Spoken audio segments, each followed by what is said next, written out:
So what had happened was I had an extra $10,000 sitting somewhere, right? And I was like, let me go ahead and buy some silver, right? So I bought some silver, and the price of it when I bought it was 50. I bought silver at 58, and I did this after I got back. I think right before I left. I think right before I went to Nicaragua, I went and said, let me go ahead and take this $10,000 and keep the value of my $10,000 by buying silver. So I bought $10,000 worth of silver when silver was $58. Okay, cool. So now my money is locked in at value, right? Well, then when another investment came up, I was like, let me go ahead and grab that silver and go ahead and put it into this other investment. So I wanted to use that $10,000 for the apartment. The building in Atlanta. I'm like, let me go ahead and grab that $10,000 and put it here, because at the time I didn't have the offer of the building. So I was like, I got $10,000. Let me go ahead and put it into silver as an investment. So then when I came back, and I was like, damn, the silver price went up already. I'm going to go ahead and make it an investment. Let me secure this bag, right? So that's why I had to sell the silver, so I could go ahead and use some of that money for the $60,000 I needed for the apartment, for the building in Atlanta.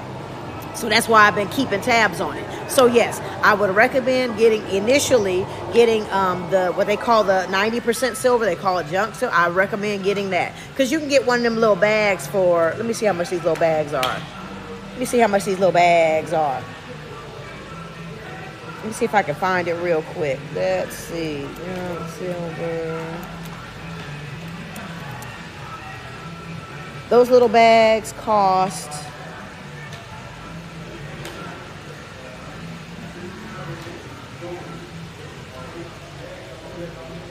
you can get a little bag for $267. About $267 you can get one of those little bags. Okay? And so that way you always have a little bit of silver. And by the way, the reason why I suggest getting those little bags is because inside the bags there's there's a lot of dimes. Okay? So when the bullshit happens, you want to be able to go and buy food and gas and the things that you need, and you don't want to take a whole silver coin that's going to be worth this much by that time. What you can do is take this big silver coin and buy some bread or buy some food. So if you have some of those coins, that's right, Sister Gina. So if you have some of those coins, those little silver dimes, you could take about 4 or 5 or 6 of those dimes and then buy the food or buy the gas or whatever you need, as opposed to taking one of those big coins. So that's why I always suggest having that bag of what they call junk silver. So you'll have a whole bunch of dimes inside that bag, and you can then just be like, cool, I want to buy what I need to buy. That's my suggestion. So start with those first, and then later on start moving to the actual silver coin.